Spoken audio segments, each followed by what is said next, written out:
All right, good morning, everybody. I'd like to call this meeting to order. And at this time, I'd like to acknowledge that we meet on the traditional land of Treaty 6 territory and acknowledge the diverse Indigenous peoples whose ancestors' footsteps have marked this territory for centuries, such as Cree, Dene, Saulteaux, Blackfoot, Nakota Sioux, as well as Métis and Inuit, and now settlers from around the world. So I will begin with a roll call, starting with Councillor Wright. Good morning. Councillor Knack. Good morning. Councillor Principe. Good morning. Councillor Stevenson. Good morning. Councillor Paquette. Morning. Councillor Tang. Good morning. And Mayor Sohi will be joining us on and off throughout the day. Councillor Hamilton. Good morning. Councillor Rutherford. Good morning. Councillor Cartmel. Good morning. Councillor Rice. Good morning. And Councillor Jans.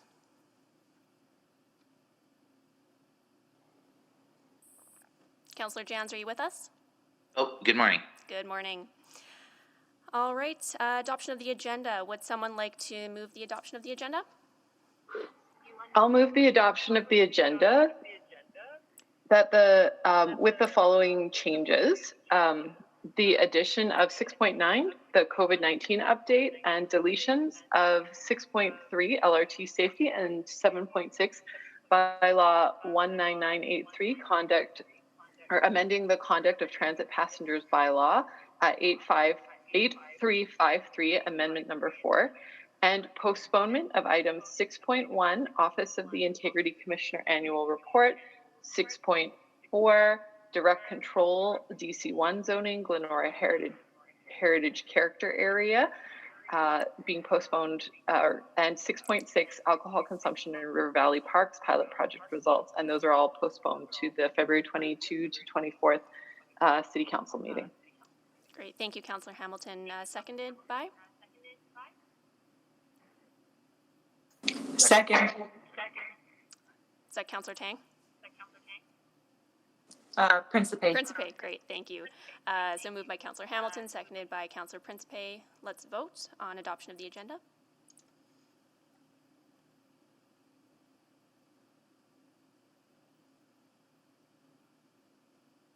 Yes from me.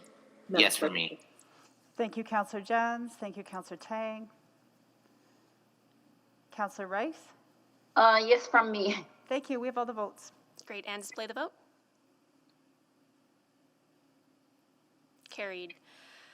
All right, moving on to approval of minutes. Councillor Knack. Yes, thank you very much. I will move the adoption of the minutes from the January 24th and 26th City Council meeting, the January 25th, 2022 City Council public hearing, and the January 26th, 2022 City Council non-regular meeting. Seconded by? Second. Thank you, Councillor Hamilton. Let's vote on approval of minutes. Yes, for me. So I don't have like e-screen on. I cannot log in. Thank you. We have all the votes. Great, and display the vote.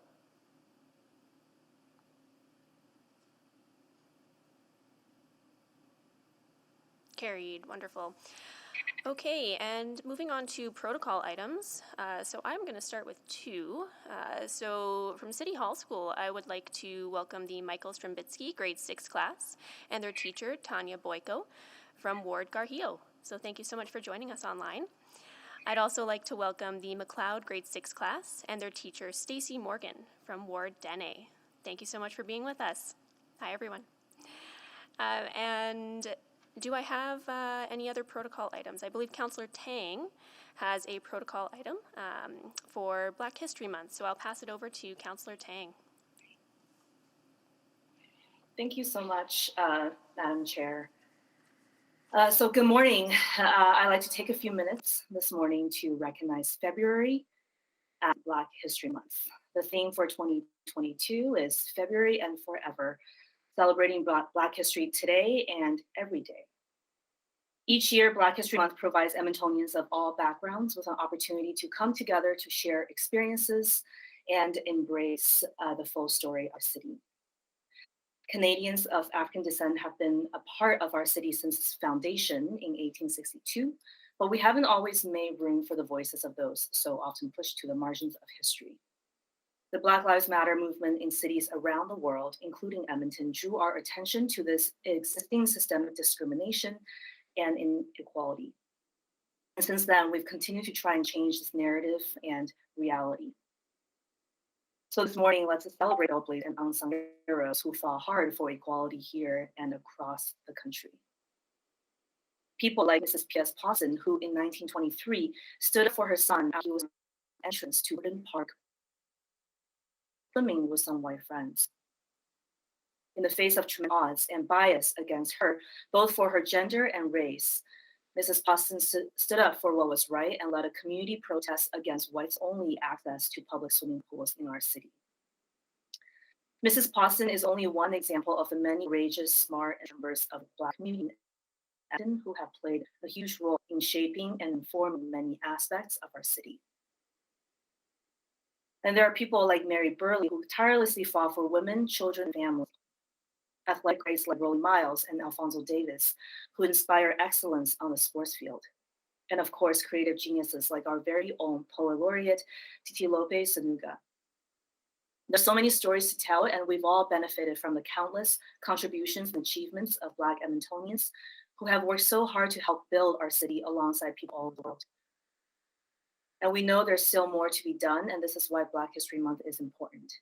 We need to continue to challenge ourselves to do more, to build relationships and to better understand intersectionality and how race, gender, and culture pertain to our community today.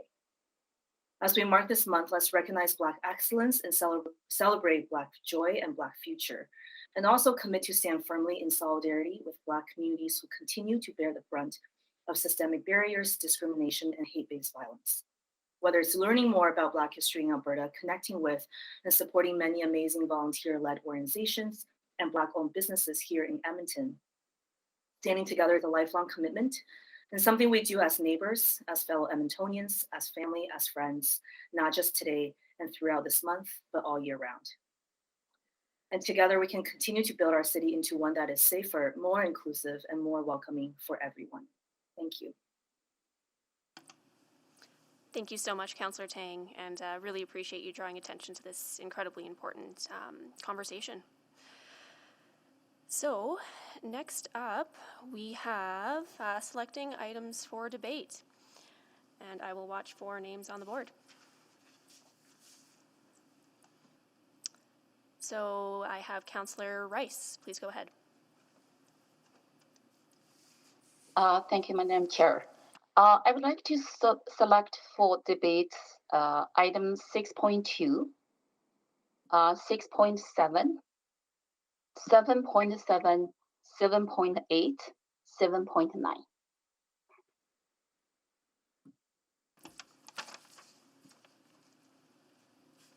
That's all. Okay, thank you, Councillor Rice. Councillor Stevenson? Thank you, and sorry, I'm just going through what we have postponed, so forgive me. I would select 6.7 if it hasn't already.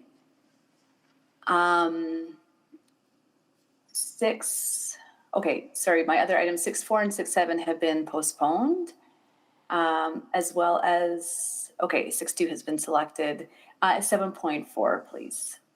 Okay, 7.4. Thank you. And Councillor Knack.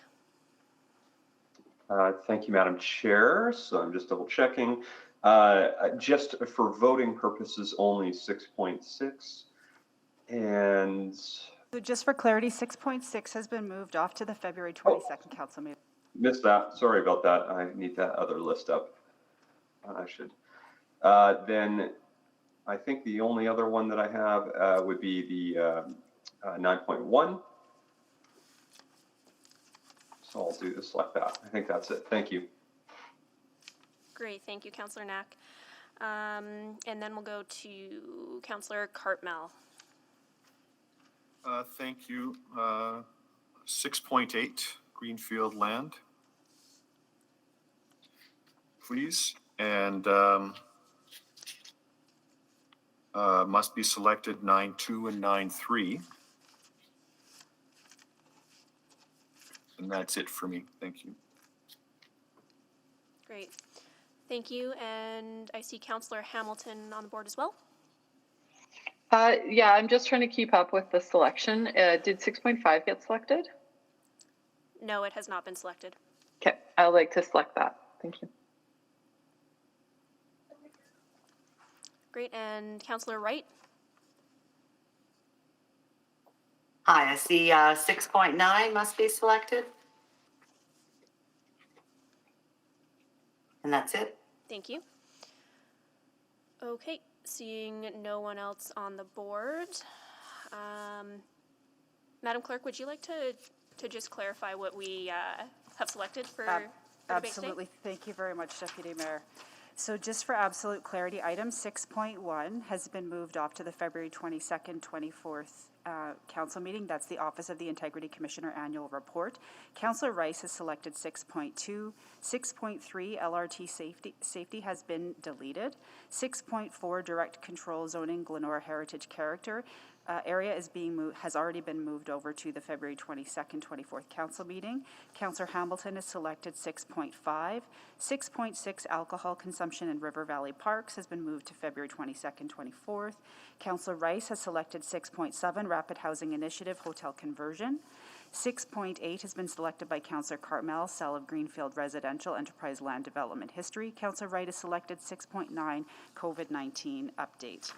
Just over on the back of the private reports, Councillor Knack selected 9.1, 9.2 and 9.3 were selected by Councillors Cartmell. And regarding the bylaws, Councillor Stevenson selected 7.4, 7.6 has been deleted.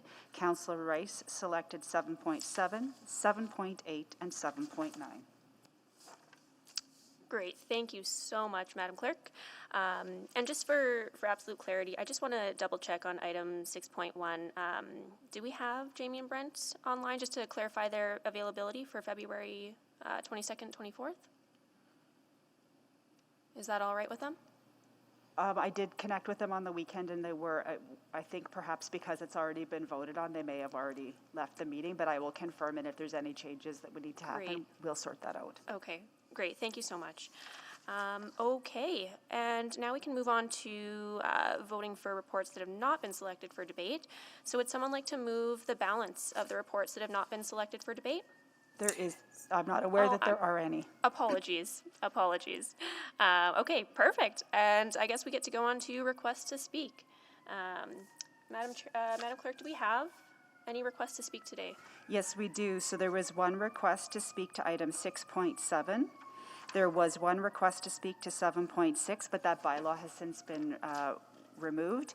And there's been a request to speak to 7.7, but just a friendly reminder that 7.7 is a report that came up from the public hearing. The public hearing is now closed, and therefore council should not be hearing from speakers after a public hearing has closed. Right, and just to clarify, it's not common practice for council to hear from members of the public at a city council meeting when there has been that opportunity at committee, or as you pointed out, the public hearing has closed. That is correct. Okay, great. So yeah, there would have to be a motion to hear from speakers if we were to move forward with that. And not seeing any motions to hear from speakers, we will move on to requests for time specific on the agenda. All right, so I believe we have a few time specifics. Yeah, and can I get a mover for the time specifics on the agenda, please? Yes, I will do my best. A request for 6.2 to be fourth item of business today. That item 6.7 be the first item at 11 a.m. today. That 6.9 be the first item of business on Wednesday, February 9th. And that 9.2 be second item at 11 a.m. today, and that 9.3 be second item of business on Wednesday. Great, thank you, Councillor Stevenson. Can I get a seconder? Second. Seconded. Thank you, Councillor Knack. So moved by Councillor Stevenson, seconded by Councillor Knack. Let's vote.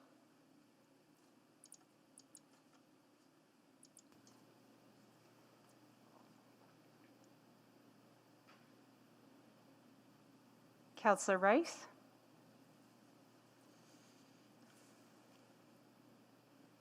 Councillor Rice, I believe you're still on mute.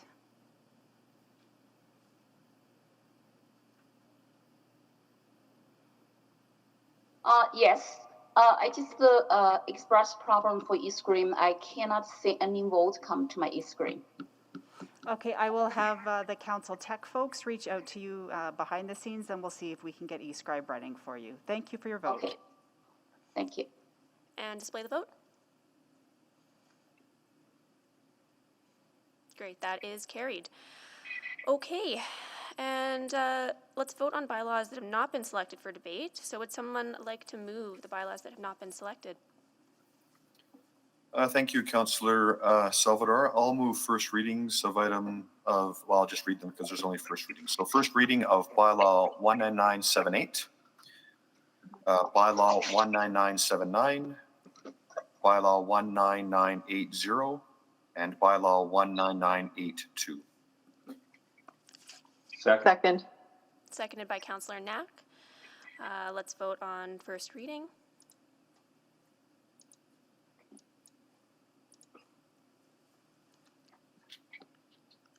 We have all the votes. And display the vote. That is carried. Thank you. And that's all we can do at the moment. Thank you. Okay. Thank you, Councillor Cartmel. Moving on to Councillor inquiries. Do we have any Councillor inquiries today? I'll watch for folks on the board. Councillor Rice. Please go ahead. Yes, thank you. I have one increase as a result of the discussion and from the earlier last week public hearing session, and specifically related to today's 7.7. As they're working closely with administration and clerk office, so my inquiries is that administration provided to MIMO that outlines a brief summary of the land use work and engagement completed as a result of the legalization of cannabis and the development of the use classes and regulations, including separation distance for all use, include daycares. So that is my inquiry. Okay, thank you, Councillor Rice. Yeah, and that inquiry is in order. I also see Councillor Jans on the board. Please go ahead. Yeah, thank you, Deputy Mayor, and I'll look to the clerk just to confirm she has receipt of these. But I moved 3 inquiries, and I can read them out.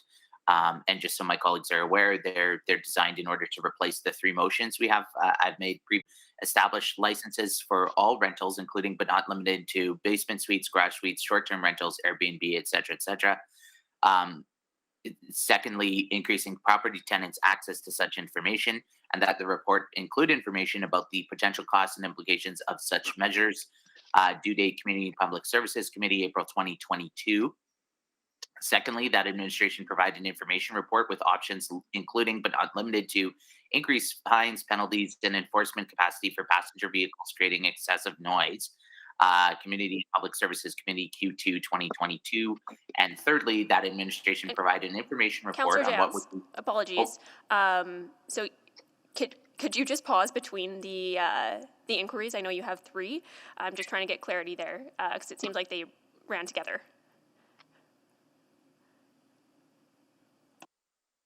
Yes. I'd just like to go one by one, please. Okay, sorry. The first one concludes at CPSC. Would you like me to read the second one? So the first one is in order, so thank you for that. And if you could proceed with the second one, please. Thank you. Sorry. That administration provide an information report with options including but not limited to increased fines, penalties, and enforcement capacity for passenger vehicles creating excessive noise. Due date Community and Public Services Committee Q2 2022. Stop. Okay, thank you. That is also in order. And you can go on to your third. Thank you. The third one is that administration provide an information report on what would be required to pursue a Section 56(1) exemption to the Controlled Drugs and Substances Act, and include information as to how the City of Toronto has initiated this process, as well as the anticipated benefits of this approach. Due date Community and Public Services Committee Q1 2022. Okay, thank you. And that is also in order. And I don't see anyone else on the board. Objection. Sorry, Madam Chair, that I challenge that ruling. I don't believe that motion or that inquiry is in order. Okay, Councillor Hamilton. So I've now challenged your ruling, and the clerk can explain what a challenge means. Sure. Can you just clarify which you're challenging, please, Madam? I'm challenging the last inquiry because it is out of scope for what inquiries are at this body. I think it needs to be rephrased. I don't object to the nature of the inquiry, just that I don't believe it's actually in order because it requires work of administration that goes beyond the information that they would have readily available to them. So it's my understanding that administration says they do have this information, and in drafting the inquiry for the councillor, it clearly says that administration provided information report on what would be required to pursue this. If administration does not have that information readily available, I would like to hear from them now.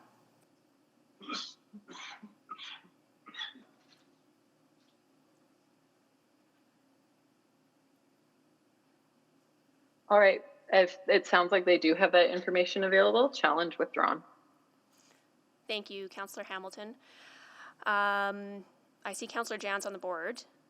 Councillor Jans? I just was going to offer to deal with it at lunchtime if that's the preferred approach.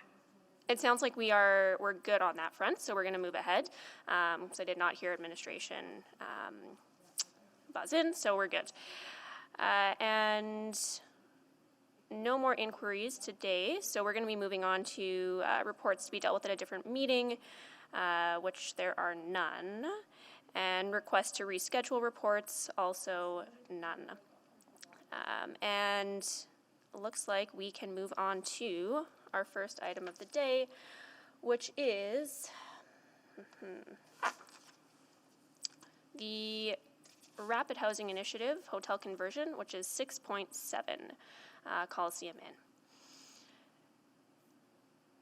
And over to administration if there's any presentation. I know we've already heard from this committee, and if there are any questions from members of council, please feel free to put your name on the board.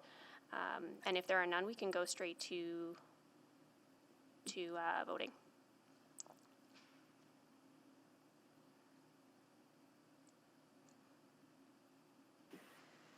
Sorry, Madam Chair, I apologize. Just a point of order. Was this first item at 11? Are we? Oh, apologies.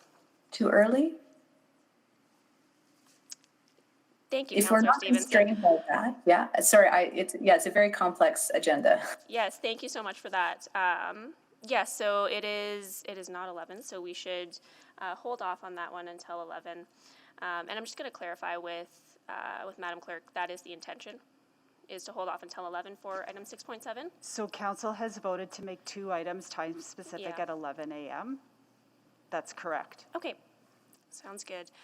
And we have moved 6.1.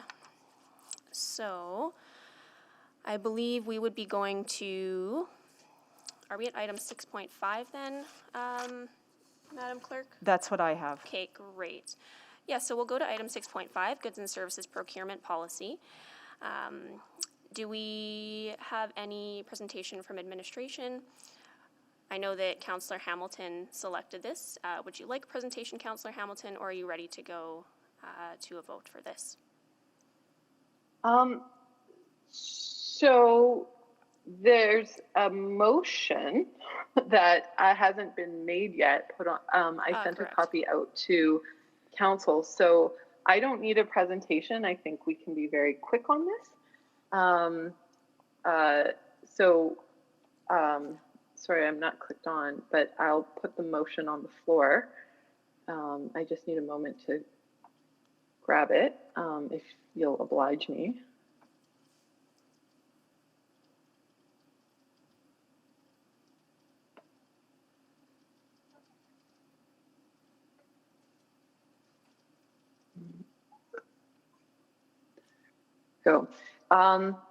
So I will move that administration return to committee with a report outlining the city's current goods and services procurement policies and practices, and those of comparable municipalities and public sector entities, including the use of standing agreements within the formal procurement process, and the transparency relating to these standing arrangements, such as when competitions open and close, the length of contracts, and how vendors are notified.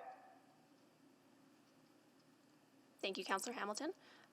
Do I have a seconder? Second. Thank you, Councillor Knack. So we have a motion on the floor.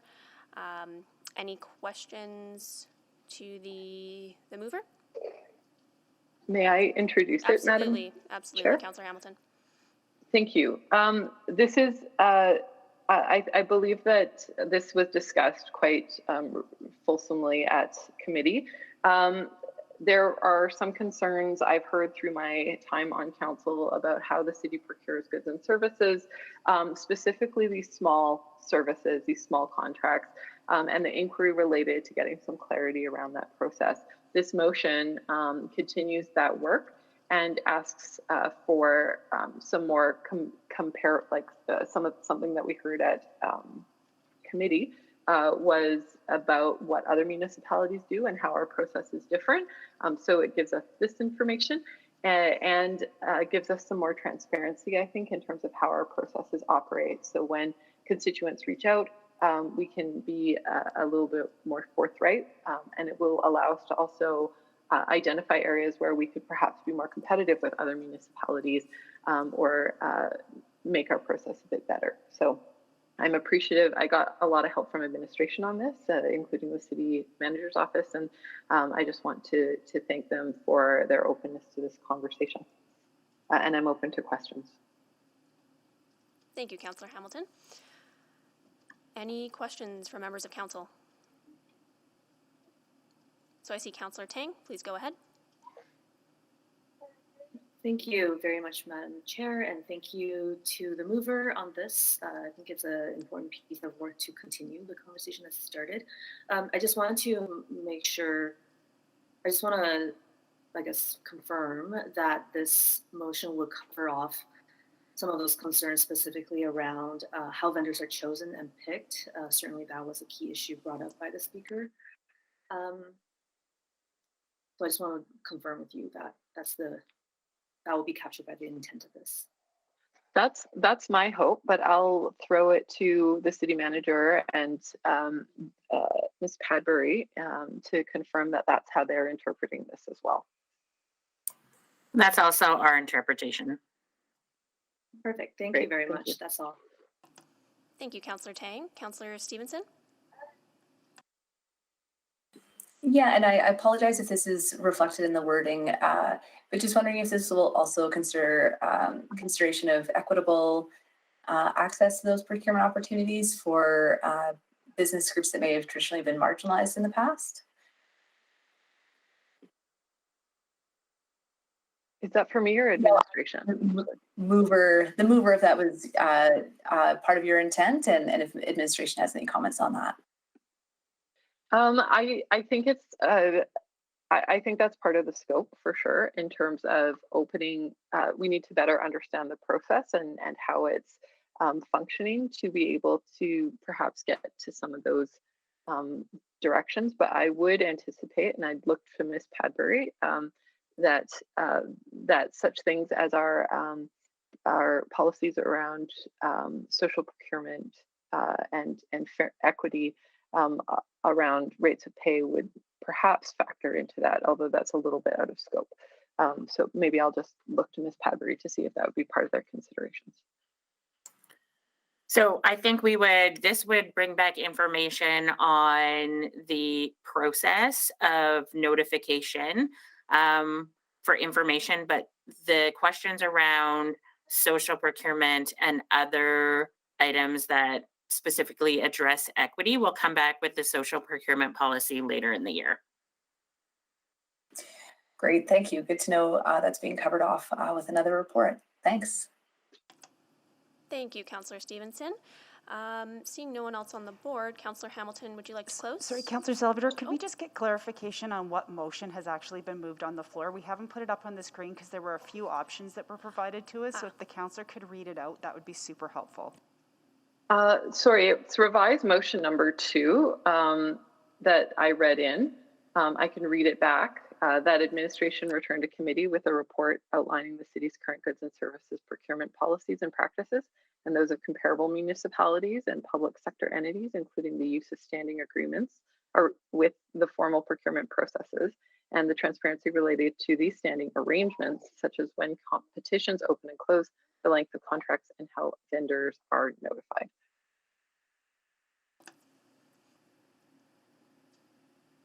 Thank you, Councillor Hamilton. And I also see Councillor Paquette. Are you on for questions? Yeah, questions. Please go ahead. Right, thank you. Yeah, just wanted to clarify. I'm just curious regarding the social procurement question, why it would come back as a second piece if what this motion is asking for is literally something that may relate to social procurement. Is that to me, Councillor Paquette? Yeah, please. Oh no, actually to Ms. Padbury. That's what I did. A response actually confused me a little bit regarding our social procurement policy. Maybe this could go to Mr. Braga. Yeah, absolutely, and thank you for that. Good morning, everybody. The reason for coming at a separate time is because we have the annual delegation of authority, which is the annual report that CPSS produces. We have already scheduled for the meeting of May 18. Our intent is to bundle also the social KPI update, which is the update to the motion that Councillor Paquette has made in 2021. So we're bundling in that way, and that's just for better distinction between what and when we're presenting. Okay, but Councillor Hamilton, when were you sort of thinking this might come back? That is a really good question because I didn't put a date on it. I'd look to guidance from administration in terms of do we need the ordinary 12 or 13 weeks for this, or would you need more time? No, we don't need more than those 12 weeks. That's fairly reasonable. So, Mr. Braga, would it not make sense then to have that report come back at the same time as the larger report that also includes social procurement? We could, if that's the preference of council, not a problem. We're just bundling upcoming reports in terms of new policies would be in and update to existing policies. But if that's the preference of council, I'm totally open. Okay, so maybe I'm missing something. Let's clarify. We have a report coming back that includes the work on social procurement and our policy. However, we don't feel like that's a necessary component to answer Councillor Hamilton's motion. What I would say is that we can touch in Councillor Hamilton's work, that piece, but we can further develop the social procurement KPIs update, which is the motion that we had in 2021, just to expand more and try to navigate through different lanes more properly. But okay, Councillor Hamilton, or to the chair maybe, is it friendly if we add the return date to coincide with the social procurement report? I'm really struggling with the rationale that we would separate these discussions. Councillor Hamilton, is that friendly? Yeah, that's friendly to me. Okay, thank you. Great, so we'll... And that's all my questions. Thank you, Councillor Paquette. Councillor Hamilton, did I see you wanted on the board there? I was going to interject, but then I stopped myself because I'm trying to stop crosstalk here. So, okay. Thank you. Okay, so if that's friendly, we'll make sure that those due dates coincide. And seeing no one else on the board, Councillor Hamilton, did you want to close on this? No, I think this has been brief, and I look forward to the report. Great, thank you so much. And let's go to a vote, please.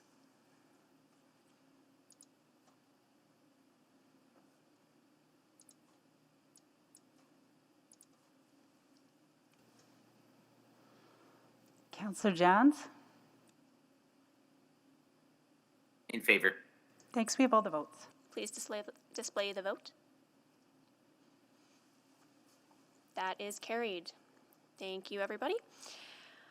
Okay, so moving on, I believe we are jumping to item 6.8. Is that correct, Madam Clerk? Fantastic. And that was selected by Councillor Cartmell. Councillor Cartmell, are you looking for a presentation or questions from administration? No, not at all. I was going to speak to the motion on the floor. I confess I'm not sure of the protocol or the process, given that there is a motion on the floor made by Councillor Jans. In terms of who gets to speak first, I expect he gets to speak last if he's so inclined. So just a friendly reminder that the motion on the floor was actually put there on December 6th, and so it doesn't need to be moved again, but just a friendly reminder, it was moved by Councillor Jans and seconded by Councillor Wright. Thank you, Madam Clerk. So we have a motion on the floor, and I see Councillor Rice is on the board. Please go ahead.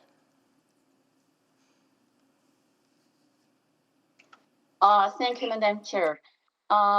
I just have a very quick question to would like to have discuss this third option, and in terms of the decision and we're going to make. And then I was listening very carefully for the last discussion and City Council had, and regarding we should keep doing what we're doing right now, or we should be doing different. Since there are two options, and same thing we discussed. So what I'm thinking for the third option, I would like to ask this question to administration and say if it is feasible or if it's possible for the third option. And so this third option, so what I'm thinking is based on the principle, and because we are talking about their debate points, there are two points. And one point, how could we do to get the maximum profit and from the land and city owned? That is one argument point. The second point is about, and should our city still continue stay this line of the business, or we should stop to compete with and the private sectors. And so, and between these two, so I would like to ask administration if it is possible we have the third option. The third option can focus on our city on the core of services. And so the core services indicated very clear in City 9 is just the selling the land. At the same time, and to create the maximum profit for the city. And so that means it's possible for city just subdivide the land and to attract more bets.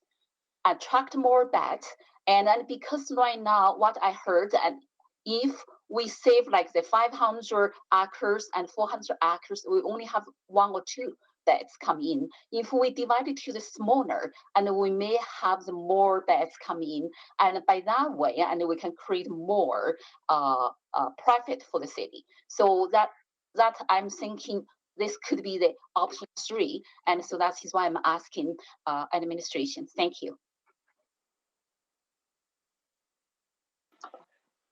Councillor Rice, good morning. Good morning, Councillor. I'll maybe start, and if others have something to add, I can allow them to supplement if necessary. The motion on the floor does not consider that option. There was an option provided in the most recent council report, CR 8197, that provided some different approaches that council could take in a sell all scenario that I think consider the approach that you're suggesting, Councillor Rice.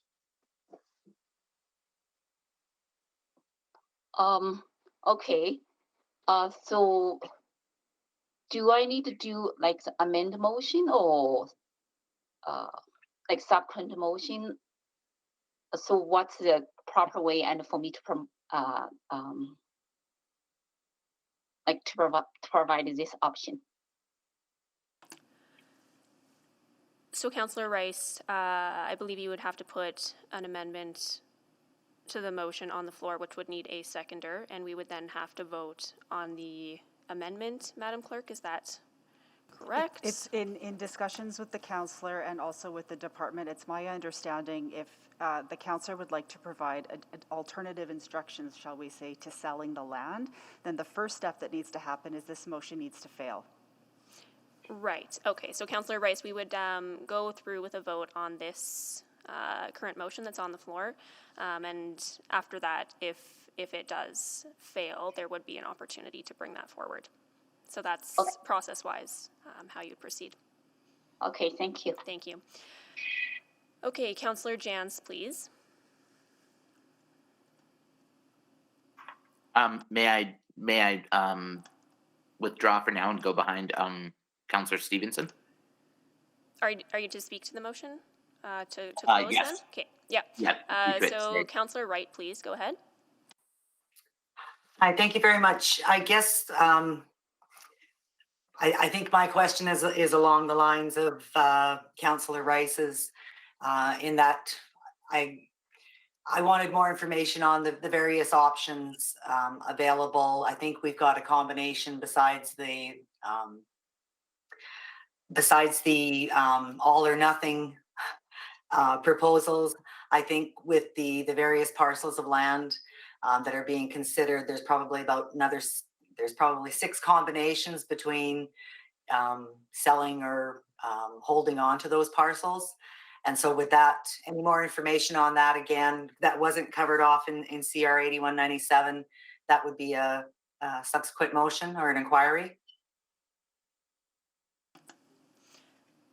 I believe that's correct, Councillor Wright.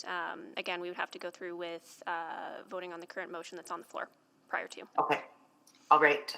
Thank you very much. Thank you, Councillor Wright. We'll go to Councillor Stevenson. Thank you very much, Madam Chair. And you know, the conversation I'm hearing and some of my own thinking too around all the different iterations of the different parcels we could or couldn't sell at which time. I think it really speaks to, for me, what I feel is missing in this conversation is that broader strategic overview of what we're doing with our land assets. So I have a friendly amendment to propose. I believe it's friendly. I think I've confirmed it's friendly, which I have just sent to clerks, but we'll copy into our chat as well. That just asks for administration to come back with a strategic plan. In my mind, I've sort of heard the conversation, we need to decide if we're in Greenfield or if we're not in Greenfield. For me, the question is we need to decide, we're in the business of city building. And so how do we use our assets, our land assets to the best effect? So as a question to administration, I understand that some of this strategic work is underway.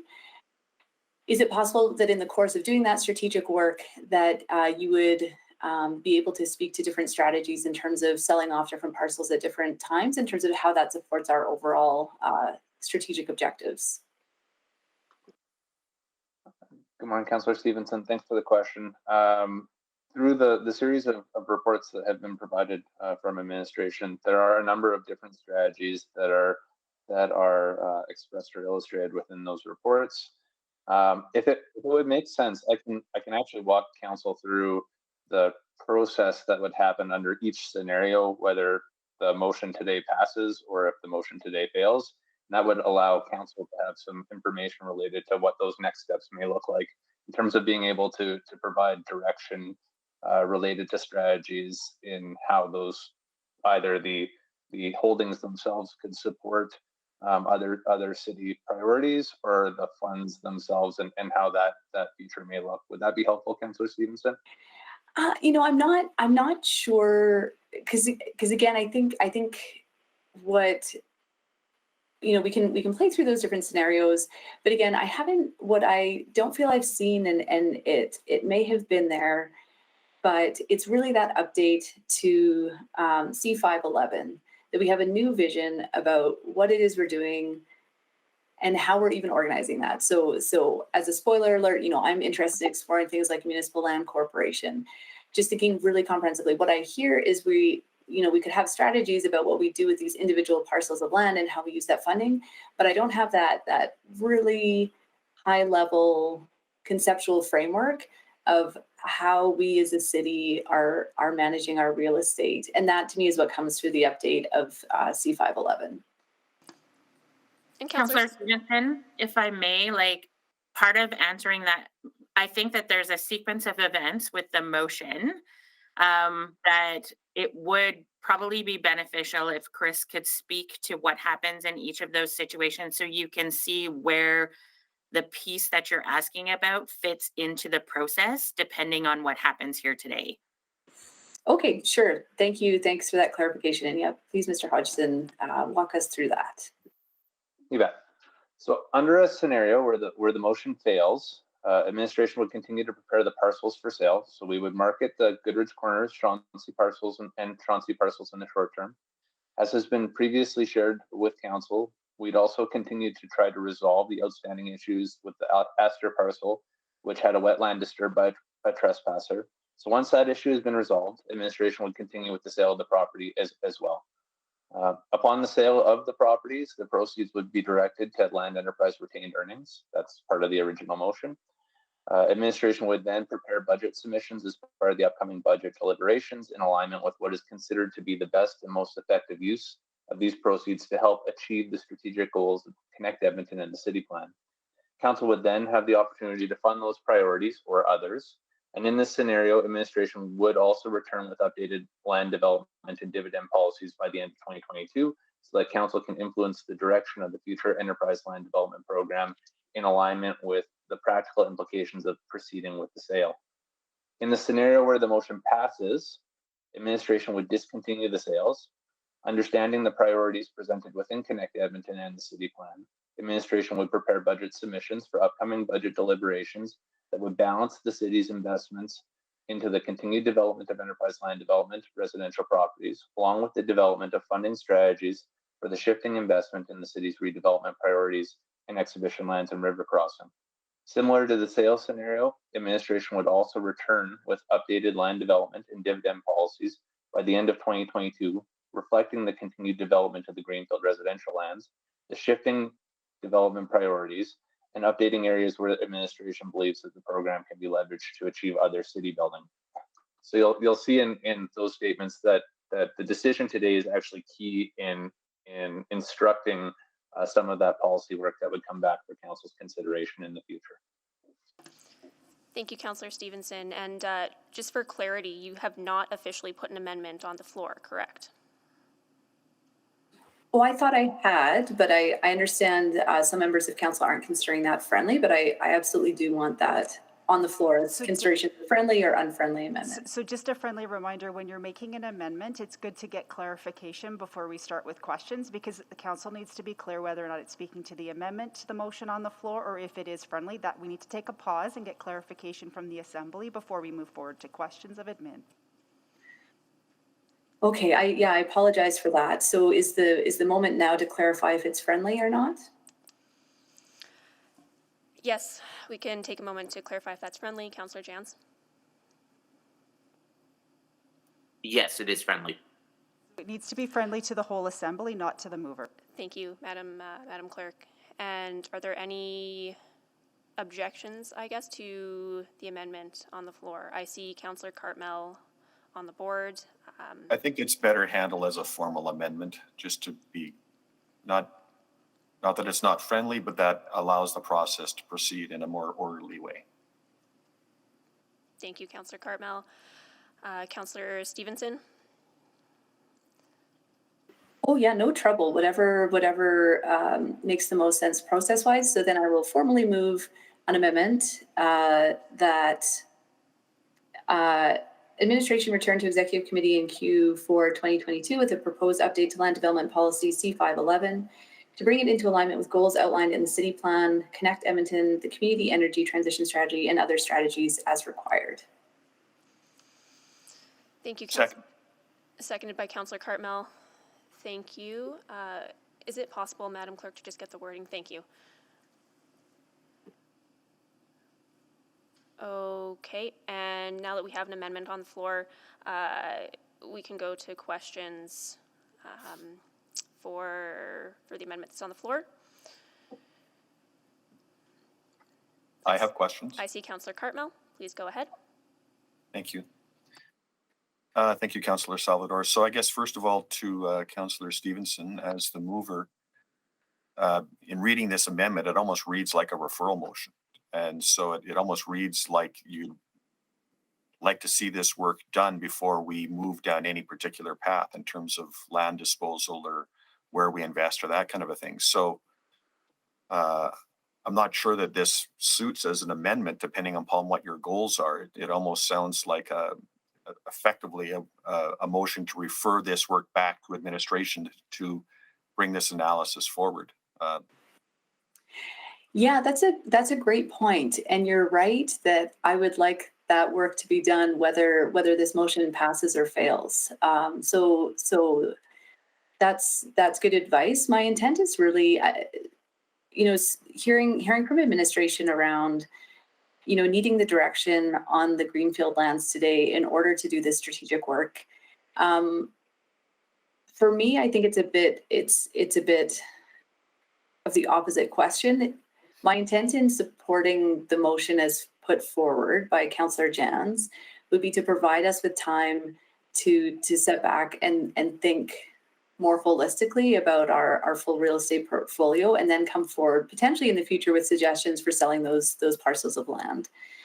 But I certainly take your point that it fits as a referral. Madam Clerk, would you, or as a subsequent motion, sorry, Madam Clerk, would you advise what your thinking is in terms of it's more in order as part of this main motion or as a follow-up subsequent motion? It can absolutely stand on its own because it doesn't matter what happens with the main motion.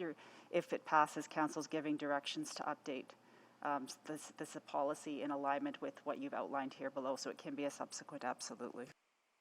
Sure. Well, yeah, that's a great suggestion, Councillor Cartmel. Well, that's not quite my suggestion.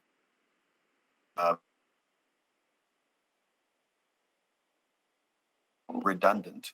They're doing some work anyway, and some strategic work. My question really is to you: does it come before or after? So essentially, if Councillor Jans's motion passes, then we're no longer transitioning away from the greenfield developments, and we're going to proceed down a path. And Mr. Hodgson and his team is going to come back with a strategy on that path. And if the motion is defeated, then he's going to go down a different path. And your motion reads like you would like to have a strategy conversation before he proceeds down either of those paths. So what's your goal? If your goal is to stop the work until we have a strategic conversation, then I think this needs to be a referral motion. And if your goal is that they do strategic work one way or the other, they're going to do that anyway. So then it's redundant as an amendment, is my view. Yeah, I hear what you're saying. And if I'm understanding, so yes, my intent is absolutely that we do that strategic work before choosing a path that we go down. And I think that that's my overriding concern with how we've approached this, is that the decision that we seem to be asking ourselves is, are we in Greenfield or are we not in Greenfield? And again, I go back to we're in the business of city building, and what's the best way we do that? And so that is the question that I don't have clarity on, and that is why I would want the strategic work to happen before a decision is made, either way. And that is my intent in supporting the motion to freeze the sales, is that, well, yeah, and I appreciate the motion does say to just continue on the current development of those sites. So I guess my question to you, Councillor Stevenson, because I can only ask questions, is might you want to restate this motion as a referral motion? That seems like it would achieve the objective I would like to achieve. Those are all my Thank questions. you. Thank you, Councillor Cartmel. And perhaps clerks can advise on process at this point.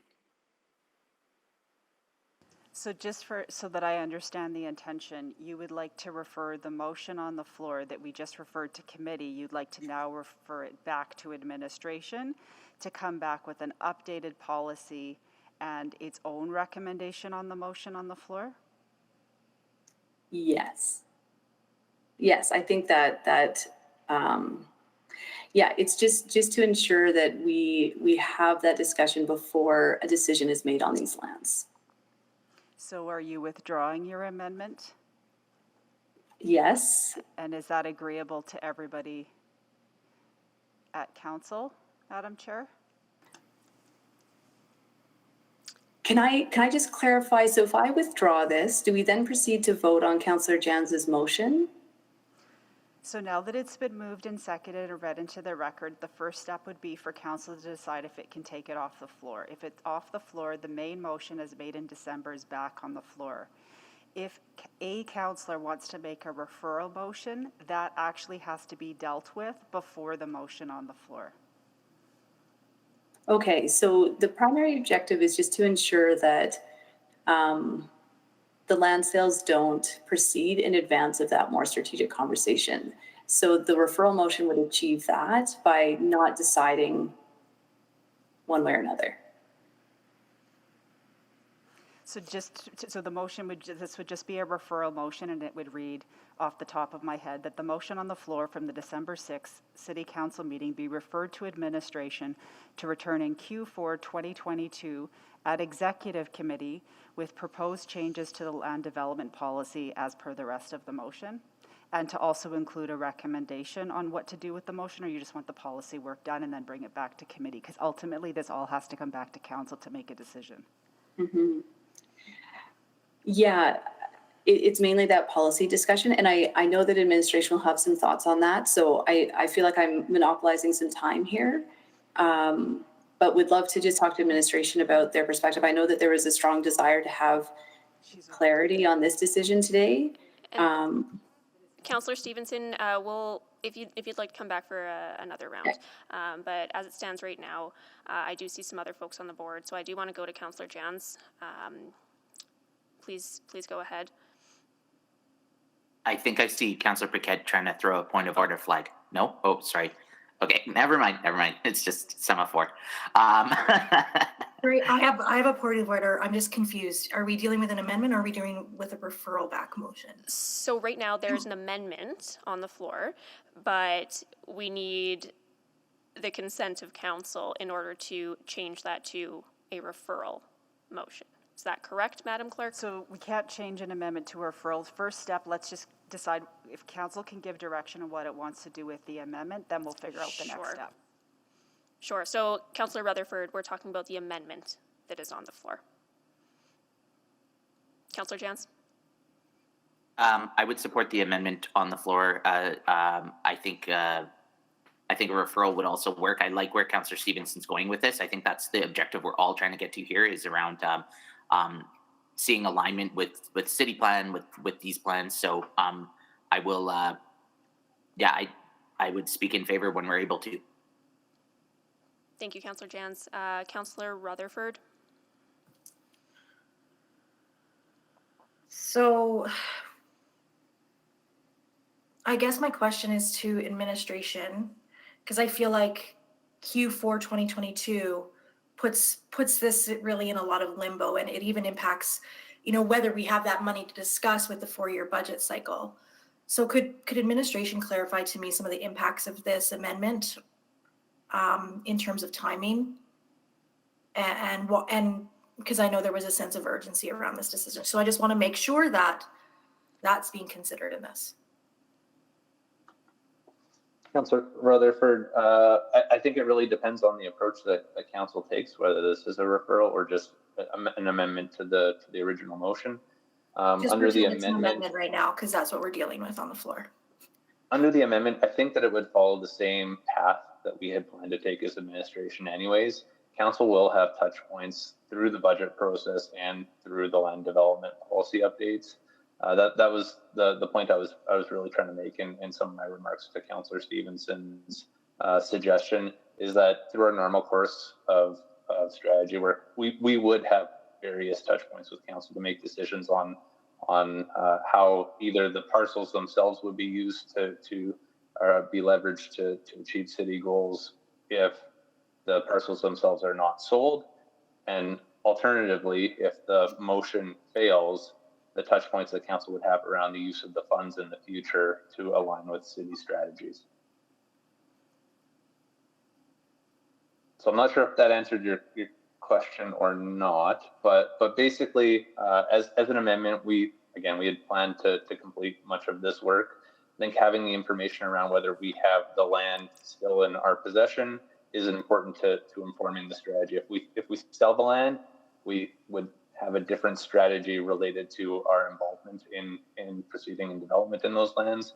If we had the land still in our possession, we may provide different advice to council in terms of ways that we can leverage it. Okay, so if I'm understanding this correctly, as an amendment, it's still okay because you would have the direction on not selling the land as it currently stands as a motion. However, that, if I'm understanding correctly, if you could just say yes or no, if it's a referral back motion, then that does put a little bit of a limbo in kind of having that direction of what we're doing with this land. To some extent, yes.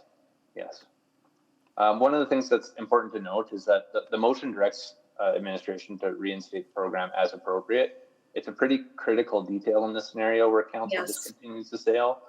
Rather than binding administration to full development of all of these holdings, the wording does allow us to have the continued flexibility to weigh the various priorities of the program and to provide advice to council on actions to take based on what that priority is. So it could very well mean that in the future, administration may return to council providing advice that the sale of some of these very holdings proceeds if it allows the city to achieve those higher priorities, even if the direction today is to continue with development.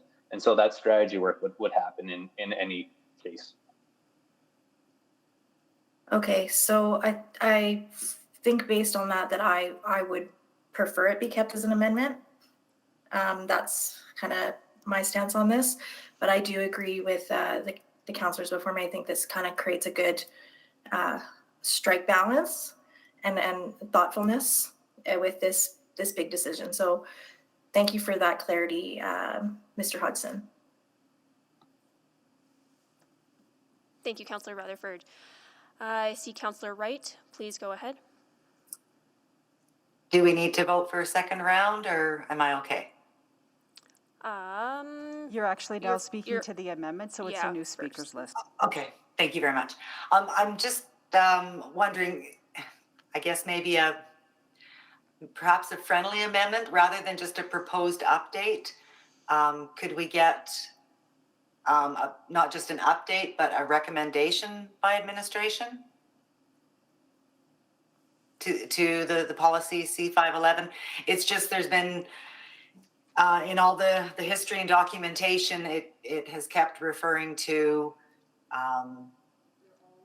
that there should be a recommendation come forward, and yet I've never seen one in the 800 plus pages of documents that I've read through. So would that be considered a friendly amendment for the recommendation as well?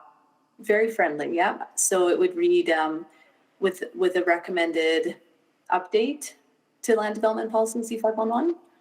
I think that would be great. Thank you. Yeah, I consider that friendly. So just for absolute clarity, the policy amendments will come to committee, but they need to come up to council anyway. So whether they're an update, draft, or proposed, they're not approved. But I think what I'm getting at is we haven't yet seen a recommendation. So that's in the report back from administration. I'd like to see their recommendation as to how C511 should be updated. And just for clarity, Councillor Wright, you'd be looking to replace proposed with recommended. And my understanding is that once this comes back up from committee to council for a decision, there would be typically a recommendation included in that. Is that correct, Madam Clerk? I mean, administration can advise, but when it does come forward, they would be recommended changes to the policy. Yep.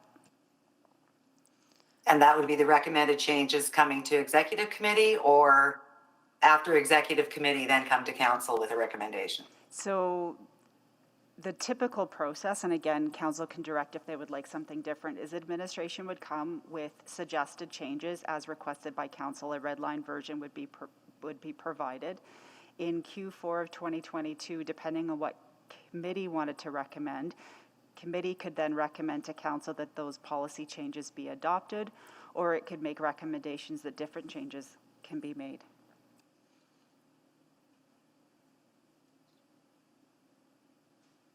I guess I'm looking for administration's recommendation, I guess, right from the start.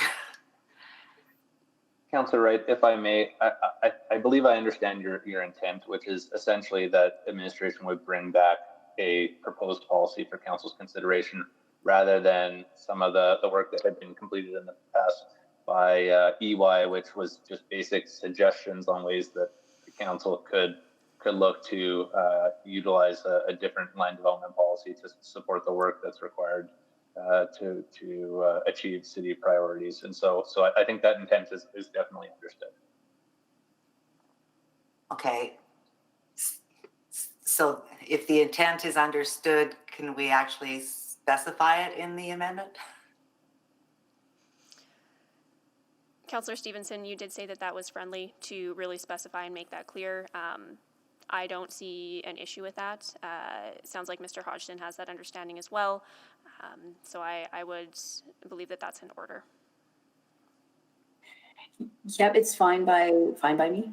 Okay. And is there any way that we could bump it up to Q2? My understanding is the development community is in a state of flux, waiting to hear something on this. Maybe Mr. Corbold, could you speak to that? Yeah, my concern, Councillor, is that in order to bring recommendations to you, we'll definitely need and should do a pretty big consultation on this, on any of those changes. So I'll just see if Mr. Hodgson wants to add to that. But I would be worried about the timeline, given the need to really talk to a bunch of people on this. Thank you, Mr. Corbold. I think as administration, we would do our best to fast track this work because, again, we're in limbo as a program without the work in place. And so I think, again, intent-wise, we would try to get it to council as quickly as possible. I think Q2 is likely too aggressive, but again, referencing an earlier date, we wouldn't wait for Q4. But understanding that is the target that's set in the report, I think that would be the differentiation I would make between the two. So if we could get it back to council by in Q3, we would absolutely do that. Okay, I would appreciate that. Thank you very much, and thank you for all the work you've done on this in the past 4+ years. Thank you very much. Thank you. Thank you, Councillor Wright. I see Councillor Rice on for first. Please go ahead. Thank you, Madam Chair. So I would like to echo Councillor Wright's points. Yes, and I think that is very important for us to have that information, and also to look at administration recommendations. And specifically, we're talking about this report, and then the recommendation, and still needs to our focus and from administration. Also, I would like to ask Madam Clerk, and for the process, if I have amendment and to this amendment motion, so what is the process? And then I should wait for vote on this amendment first, and then provide my amendment to this motion, or how does that look like? So Councillor Rice, you're asking to make an amendment to the amendment? Yes. Okay.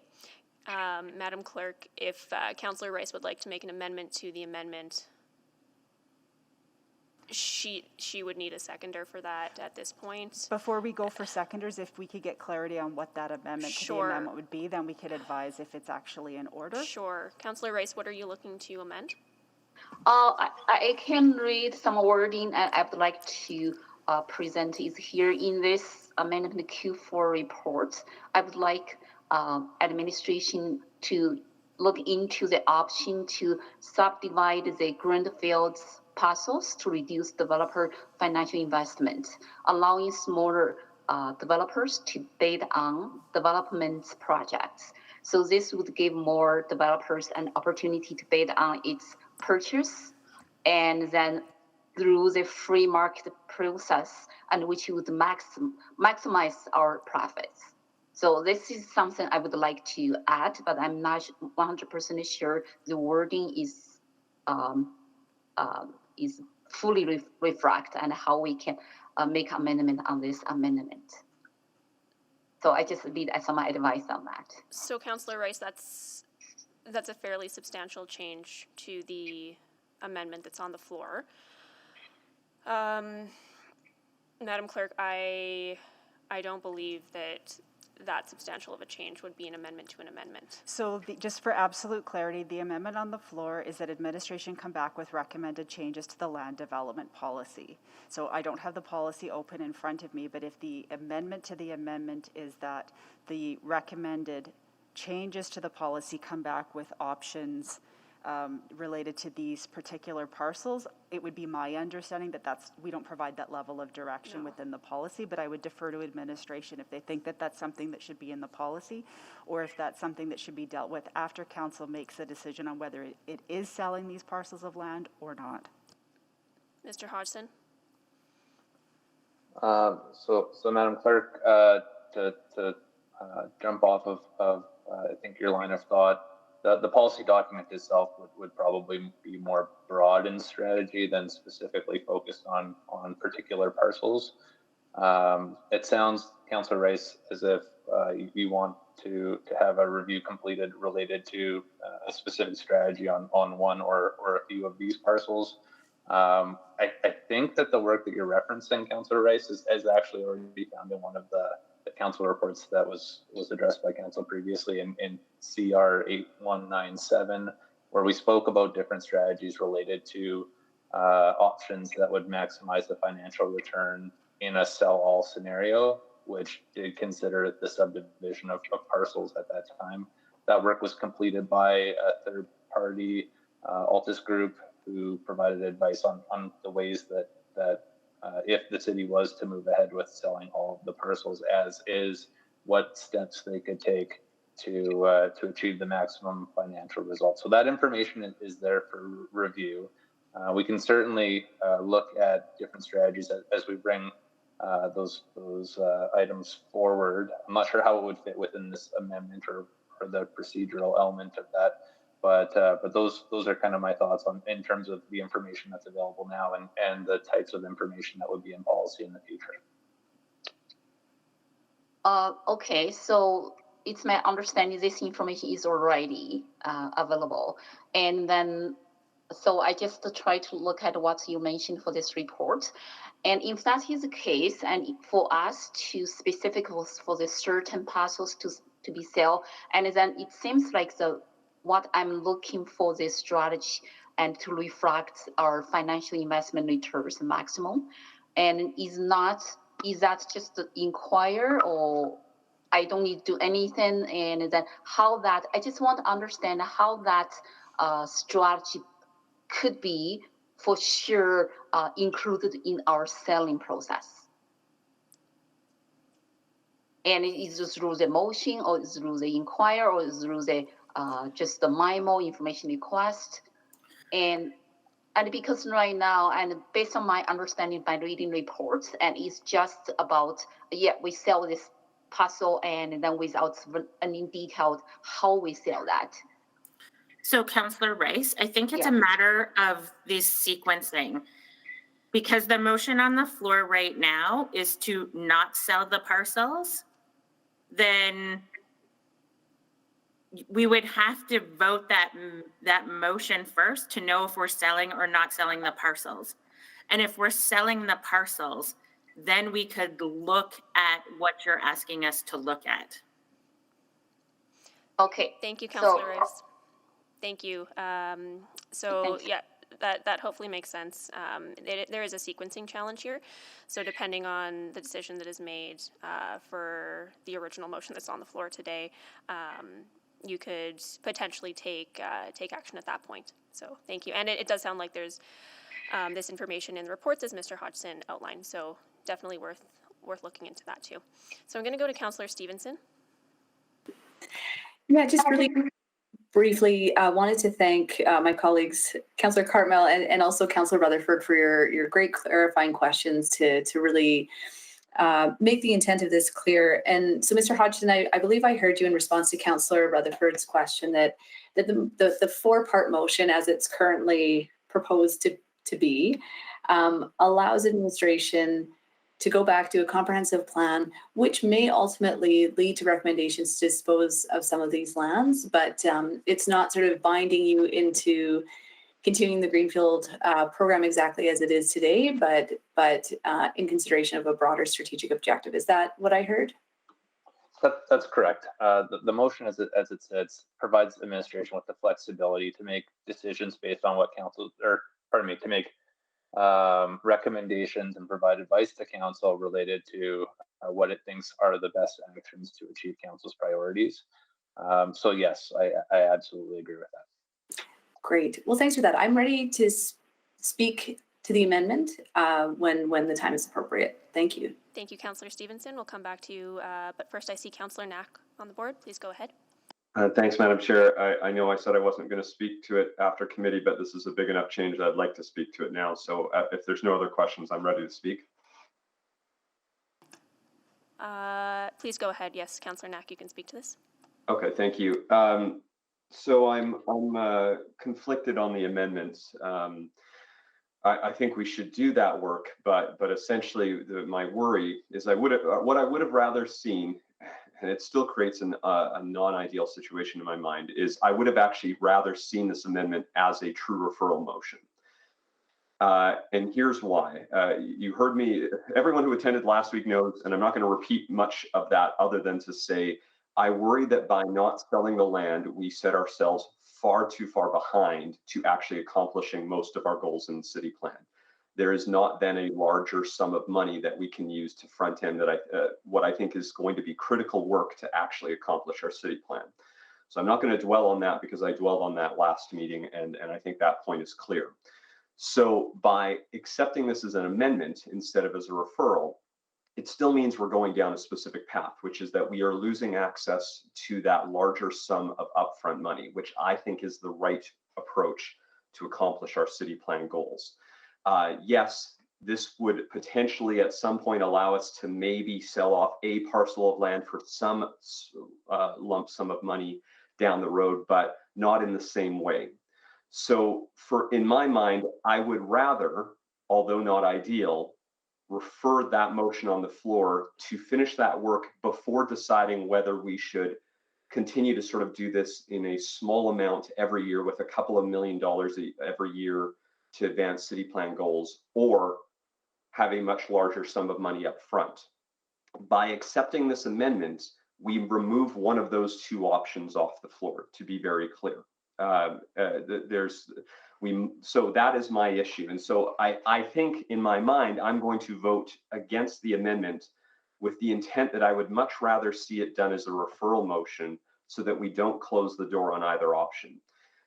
In either scenario, we provide continued uncertainty. If we go down let's assume we accept this amendment and then we do this work and then we decide to sell off a parcel of land. We have then sort of reversed course sort of 3 different times. And that to me is not an ideal situation. Neither is it ideal to refer it back and leave this in limbo for another 6 months. But I would rather not close the door on an option and take an extra 6 months, as frustrating as that will be, than potentially reversing course 3 different times if we decide a different course of action. So that is why I think the amendment is reasonable, but not as an amendment, as a referral motion. So I would encourage councillors, if council's intent is to pull off one of those options, which would provide that larger upfront amount of money, so be it. Let's vote on it then and let's make it clear. I am not ready to pull that option off the floor, so I would rather defeat this motion and then use it as a referral motion. So I just wanted to speak to that. Thank you. Thank you, Councillor Knack. Councillor Stevenson? Thank you, Madam Chair, and thank you to Councillor Knack for your comments as well. And my understanding is that the answers I heard from administration was that this would not take those options off the floor, that there would still be the opportunity to consider if that upfront investment can be made, because I agree that's a very appealing part of this work. I think that upfront lump sum is definitely something worth considering. So I don't think it takes that off the table, but it does open up the door to other considerations. Councillor Salvador has spoken about a special dividend from the retained earnings could be another source of that sort of large upfront chunk of change to catalyze the other infill projects. And I think it also gives us an opportunity to really determine what those catalyst projects are. We've spoken about some of the bigger sites like exhibition lands in Rossdale, but there's also that bigger question of infrastructure upgrades, which are not as exciting, but just as vital to advancing city plan. So I feel that this amendment, as I understand it, will allow us to keep all those options on the table and open up new doors for exploration of how we can be as strategic as possible with how we advance city plan. I'm mindful of our time, so I will yield the rest of my time, but really appreciate all the questions and conversations from everyone this morning. And I look forward to supporting this amendment. Thank you. Thank you, Councillor Stevenson.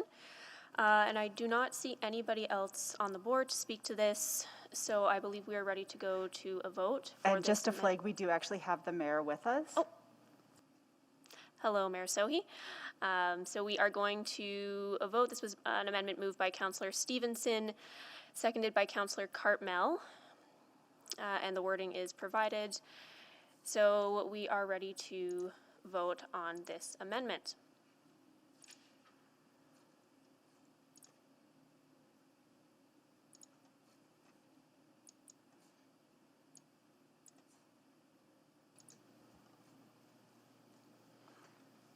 Councillor Tay?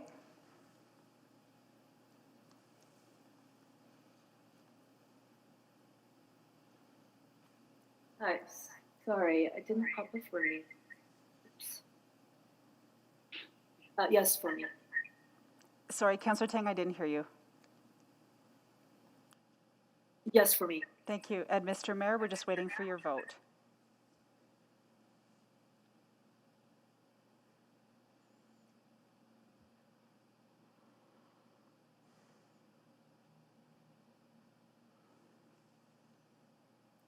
Mr. Mayor, I'm not sure if you can hear us. We're just waiting for your vote. Yes. Thank you. We have all the votes. Please display the vote. That is carried. All right. So with that amendment made, we now would go back to the original motion that was on the floor. And we'll wait for our speakers list to come up.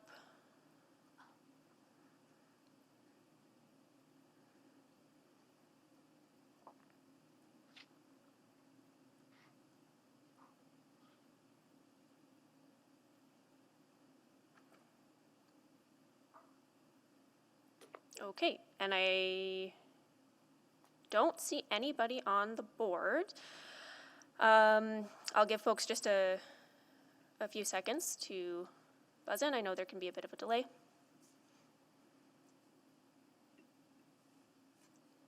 Okay, I see Councillor Cartmell. Please go ahead. Thank you, Councillor Salvador. So I will not be supporting this motion. There's been a lot of conversation here, and I'm going to try and sort of distill it as much as I can here, at least to convey my thoughts. We've been talking about the question of what our involvement, what the city's involvement should be in land and land development for 6 years by my count. The first report I have in my file is dated 2016, and it speaks to a municipal development corporation. And we've had this sort of nasal gazing sort of thing going on with council and administration for that long. And there's ebbs and flows to that conversation. And one of the things that city administration did was they formed REAC to get advice from experts in the land development and building and real estate world. And those experts, a couple of which were land developers, but which the vast majority of were not, came back with advice. And the administration essentially took that advice, except for the piece about developing in greenfield areas. Council did, however, ultimately accept that advice. The financial arguments prepared and presented over the last 2 years plus clearly showed that experts in this field viewed this as a very risky proposition. So very simply put, at least in my mind, if you have $85 million in your pocket, you can invest that in land speculation, which is extremely risky, far more risky than has been described by our administration and their consultants. You can put that money in various investment models, and we see from our EdTel fund how well that can be managed and how much money that can be returned.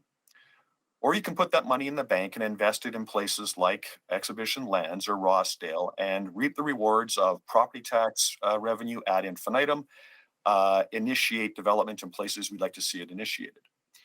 Those three options are available, and frankly, the least risky and most attractive option is the third one. So that's what I think we should do, and that's what council previously decided to do with a 12-1 vote after all of that analysis and all of that conversation.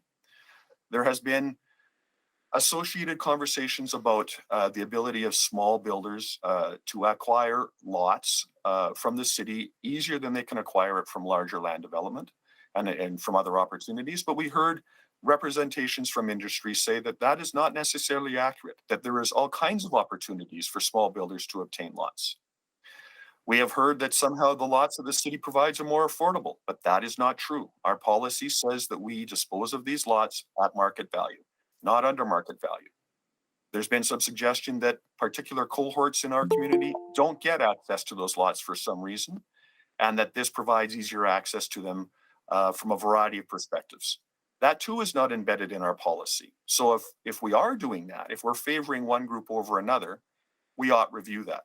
And if that is our desire as a council, then we ought to do that more transparently than buying land and reselling it. There's other ways to accomplish the goals that we're putting before us in terms of a city building perspective. And I'll offer one. Our land developers pay into off-site levy funds. They do it for arterial roads, they do it for sanitary sewer upgrades, and they do it to build fire halls. And the fire halls that we're going to be building with those funds are fire halls that are going to be essentially net zero or net zero ready fire halls, a standard above and beyond what you would build otherwise from a building code and energy code perspective as those codes sit today. So we can see that we can accomplish these goals through other policies, through other requirements. It is not necessary to speculate in land and then dispose of that land to accomplish goals that are not part of the policy set of that disposal of land. It is a misplaced imperative. It's a misplaced strategy.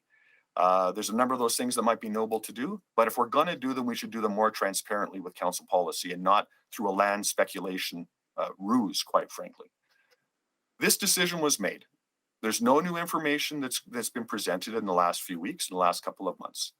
Council has decided that the best thing to do is to dispose of this land over a short period of time, take the rewards and reinvest them in those spaces that need that investment, quite frankly, and need big dollar investment in the short term.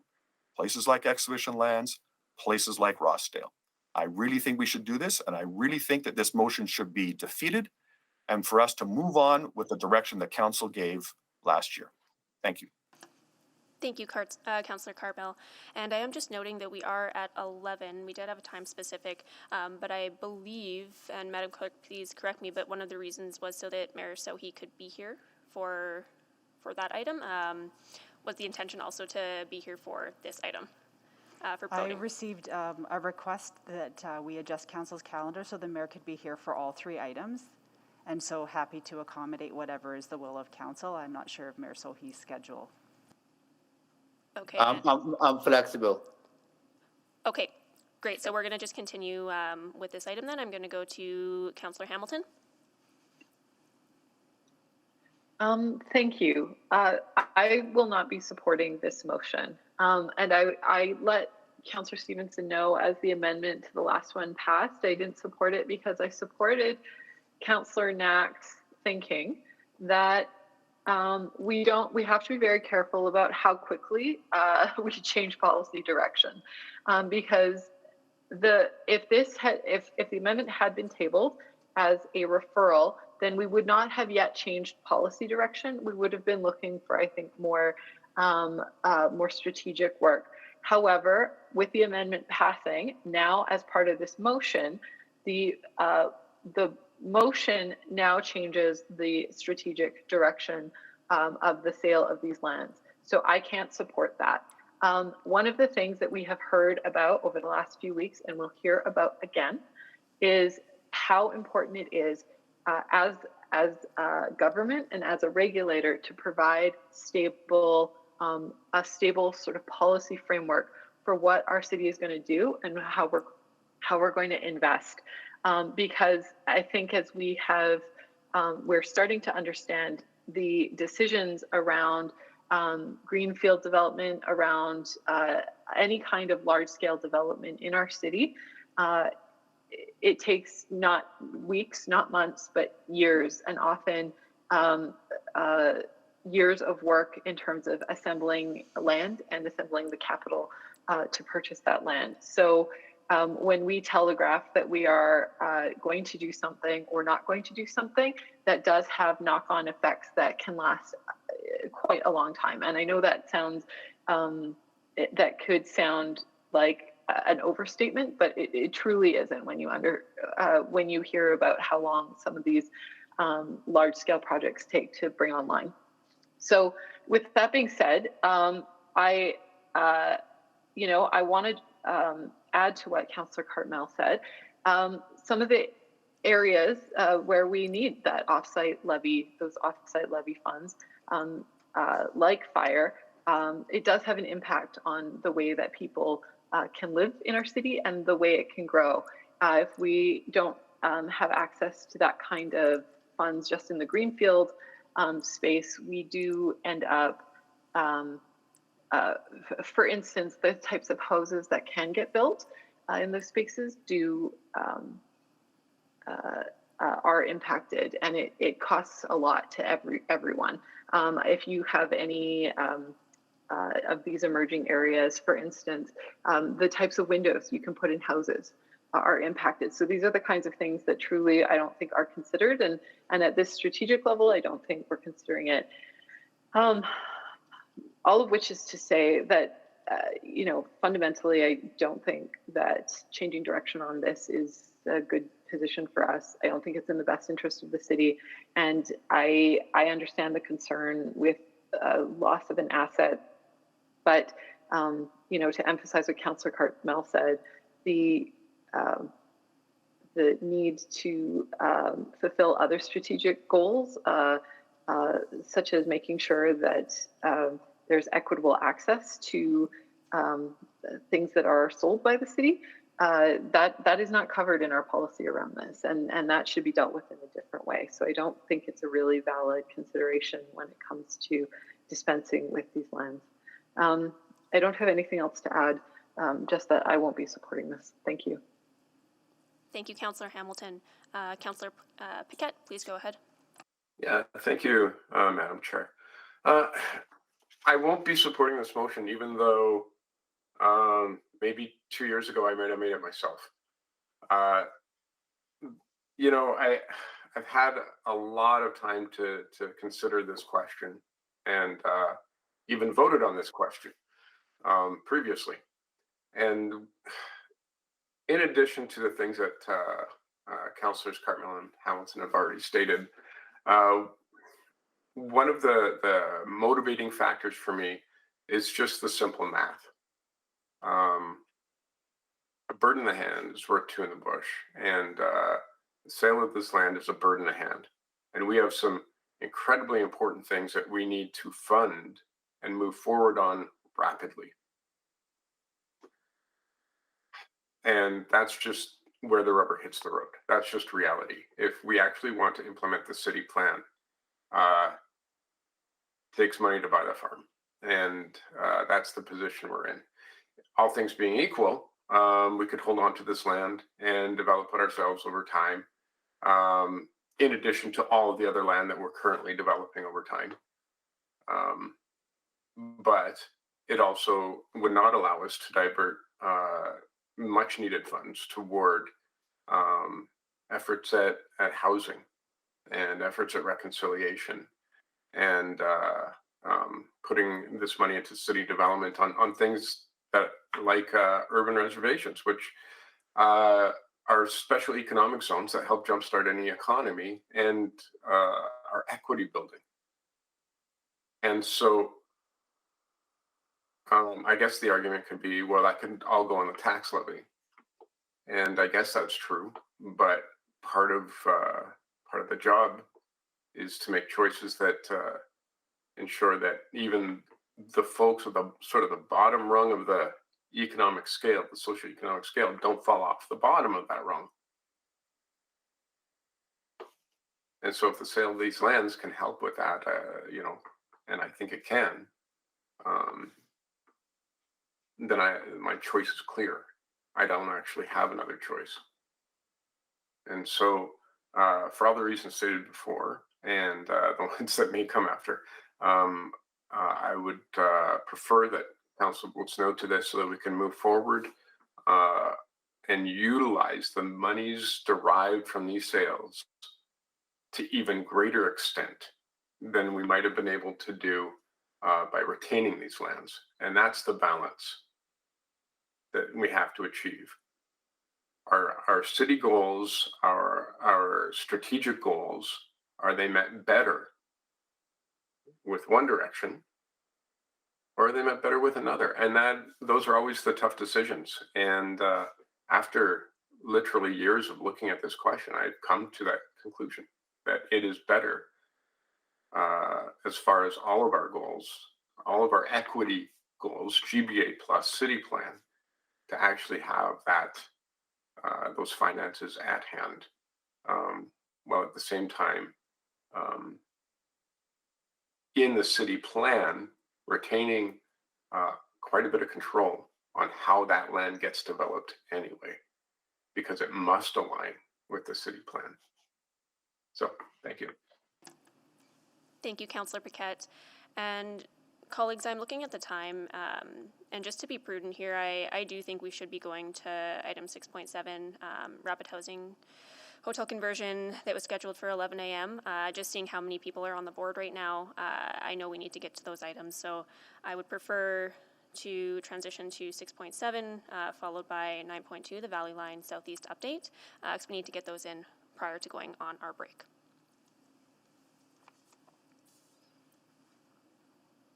Okay, fantastic. And I do also want to speak to this, so when the time is appropriate, we will get back to it. Okay, so yes, item 6.7, Rapid Housing Initiative Hotel Conversion, Coliseum Inn. And administration, do we have a presentation on this? I know it was Councillor Rice, I believe. Councillor Rice, do you have questions? Did you select this for voting purposes? I selected for voting purpose and also speech. Okay, so for voting purposes and so just to speak to? Okay. Yes. All right, so I'll watch for names on the board for folks who would like to speak to this item.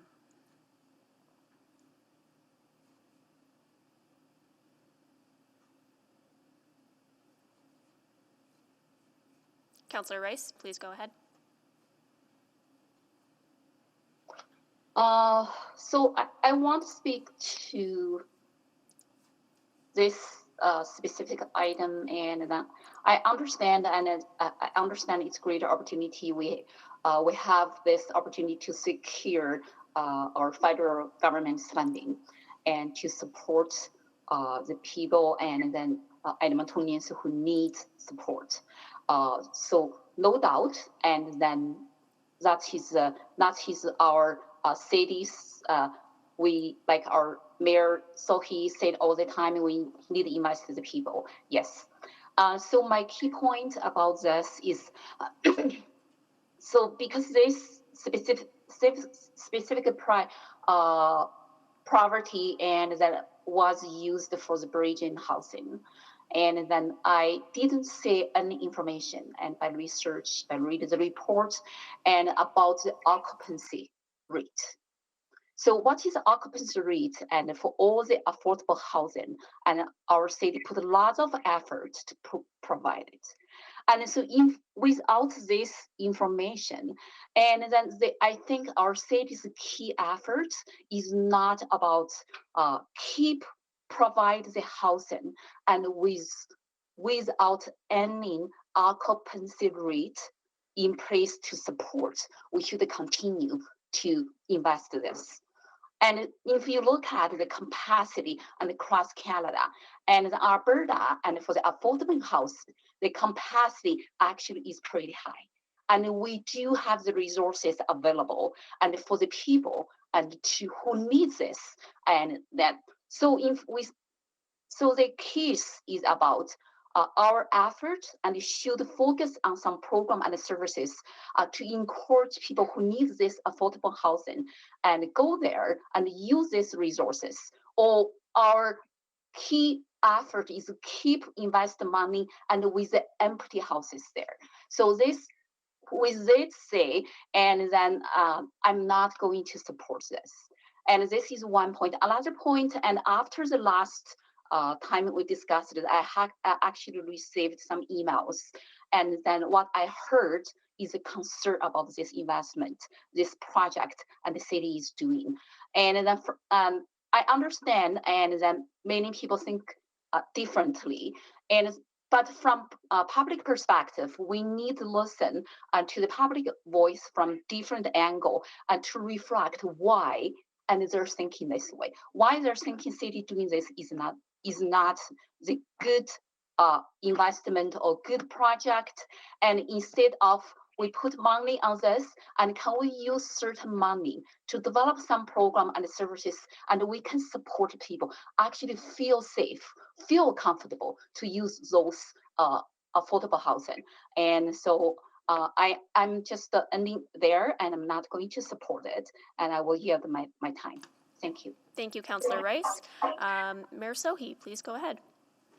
Yeah, I spoke on this at the committee with passion, so I'm not going to repeat all those things. Only thing I would urge is that all of us to consider is that we need to build more rapid supportive housing as quickly as possible. So when I talk to my counterparts in Ottawa and the provincial government, I urge them to support us as much as possible and as quickly as possible. So if we stop not acting on opportunities that are in front of us and start questioning the need, which I absolutely respect, right? I think my plea to everyone is that this is a time-sensitive issue. This is about part of the rapid housing program, and there are timelines to be met, and federal government is really encouraging us that we meet those timelines. So I would encourage everyone to move forward on this as quickly as possible, that we can start converting these this hotel units into supportive housing to house people who need this. So that's the only thing I want to encourage everyone to do. Please, if you think we need to move forward on it, let's move forward as quickly as possible, not delay this project. Thank you very much, Mayor Sohi. Thank you. I'm going to go to Councillor Stevenson, please.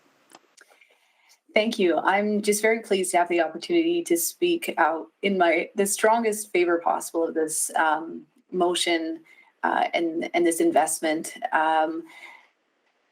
There's absolutely a need for this type of housing. There may be other types of dwellings or other types of shelters that technically provide bed spaces, but aren't truly meeting the needs of those who are currently without housing. This is a project that truly begins to address that shortage and provide people with the supportive place that they need to live and succeed as members of our community. I will leave it there and encourage all of my colleagues to make this investment, which is not only in physical infrastructure, but in the people of our community who are currently prevented from contributing what they can. And this project enables them to live a much better life that will benefit all of us. Thank you. Thank you, Councillor Stevenson. And I'd like to speak to this. Councillor Rutherford, could you please take the chair? Yep. Thank you. So I'll absolutely be supporting this. The single most popular thing I heard on the doors was that we need to take action on homelessness and really support houseless Edmontonians. And, there are a variety of suggestions from folks along the campaign trail, but I primarily ran on building more permanent supportive housing in our city to support vulnerable community members. And this project does exactly that. We're receiving more than $10 million in support from the federal government to take action, and as Mayor Sohi said, to do so quickly.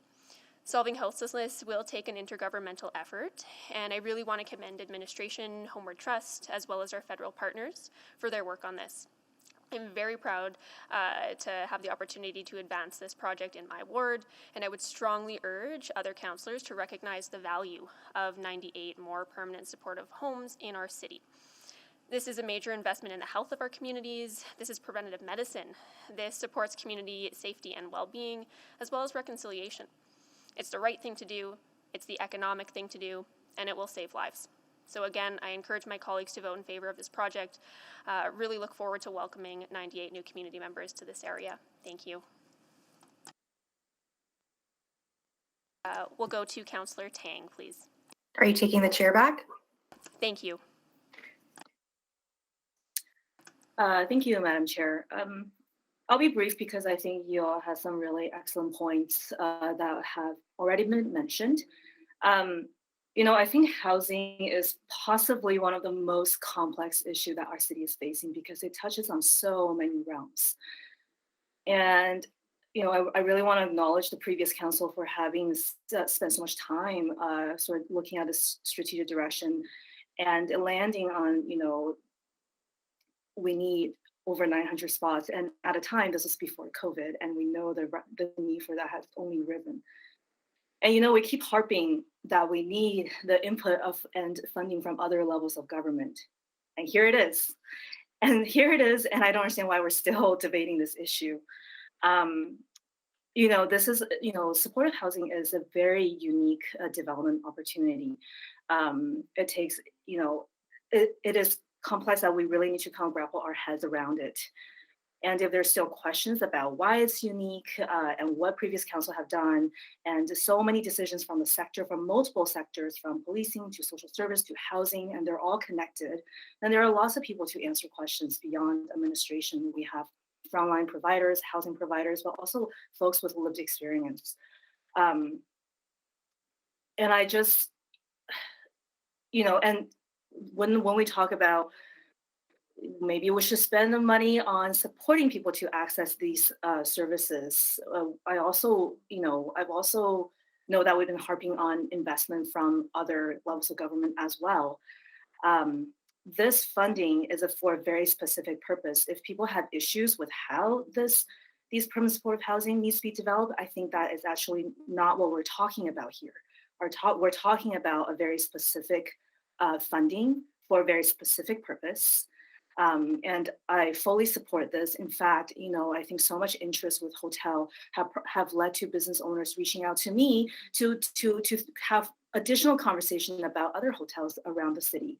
And I think that's really exciting to see different groups of people ready to contribute towards this housing crisis that we're facing right now. So I am very glad that we have this funding and the support from the federal government. And I want to thank administration for years of work of getting to this point. And I'm really excited to see us continue to move towards our goal of 900 plus permanent supportive housing units as part of our housing strategy. And I thank all my colleagues for supporting this as well. Thank you. Thank you, Councillor Tang. Before we go to Councillor Rutherford, Madam Clerk, we need to move the recommendation. Yeah. Do we need to fully read that I in? will move that. Thank you, Mayor Sohi. Second, Councillor Stevenson here. Seconded by Councillor Stevenson. If you wouldn't mind reading it into the record, please. Mayor Sohi, would you like to read that in? I would do that. I can't see the second part, but I'll read the first part. That 2022 revenue and expenditure operating budget for social development branch be increased by 10.980828 to recognize anticipated receipt of Rapid Housing Initiative funding from the Canada Mortgage Housing Corporation Rapid Housing Initiative project stream, as well as operating contributions to an external organization for the purpose of funding the project described in attachment 1 of the February 2nd, 2022 Community Services Report CS 00898. Number 2, that the 2022 revenue and expenditure operating budget for the social development branch be increased by $7.302552 for funding from the Affordable Housing Reserve for the city contribution towards the project described in attachment 1 of the February 2nd, 2020 Community Services Report C S00898, that the subsidy funding affordable housing agreement between the City of Benton Homeward Trust Holding Company not to exceed $18,301,380 as outlined in attachment 1 of the February 2nd, 2022 Community Services Report CS00898 be approved, and the agreement be in form and content acceptable to the city manager. And number 4, that this attachment 2 of the February 2nd, 2022 Community Services remain private pursuant to Section 21, 24, and 27 of the Freedom, Information, and Protection of Privacy Act. Thank you, Mayor Sohi. So I'm going to go to Councillor Rutherford. I'm going to keep this very brief and say that I emphatically support this motion. And, the conversation, I think, really centers around housing as a right. And this is a dignified approach to getting people housed. Shelters are a Band-Aid solution. And these kind of permanent supportive housings create dignified housing that really, really addresses the core root of the issue. It supports the plan to get to 900. I'm so excited to see so many coming online this year. And I agree with everything that my colleagues in support have echoed so far. It's not just a moral imperative, it's also economic. The cost of housing and homelessness in other residual services, including healthcare, including municipal services, is significant. So we need to be investing in our economic and human capital. And so with this, I absolutely support this and encourage my colleagues to do the same. Thank you. Thank you very much, Councillor Rutherford, and thank you everyone for your comments. Seeing no one else on the board, we can go to a vote.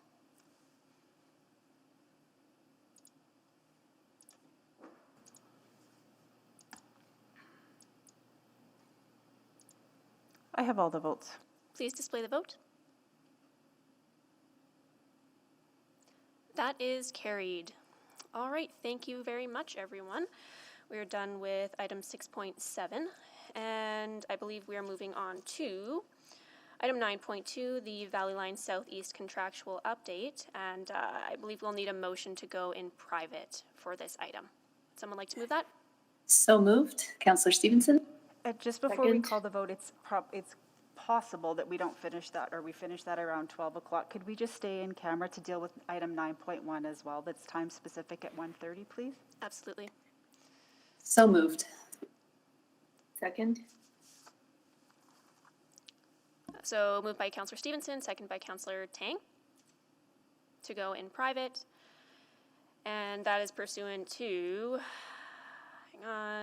Section 24, advice from officials, 25, disclosure harmful to economic and other interests of a public body, and 27, privileged information of the Freedom of Information and Protection of Privacy Act. And let's vote. Yeah, and just for clarity, 21, disclosure harmful apologies. to intergovernmental relations. Thank you very much. Thank you.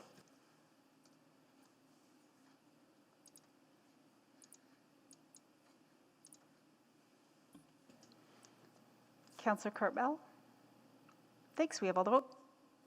Please display the vote. That is carried.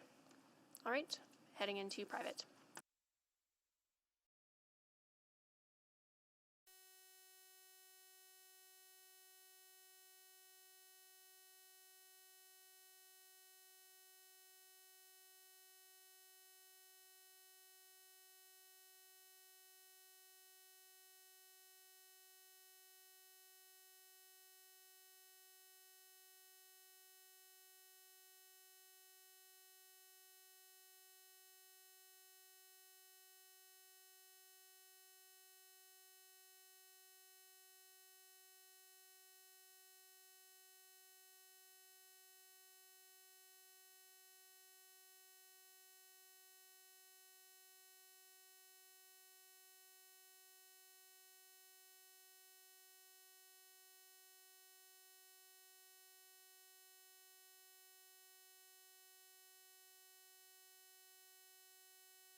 When we got to give you a minute, right, for doors to open?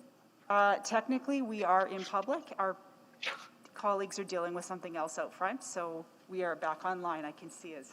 Okay, so would someone move that we receive 9.1 and 9.2 for information? So moved. Second. So moved. So moved by Councillor Rice and seconded by Councillor Salvador, right? Or, okay.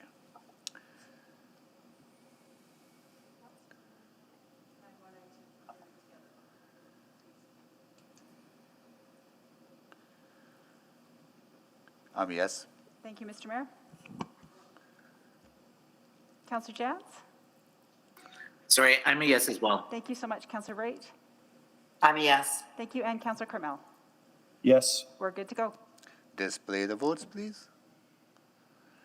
That is carried. Okay. So.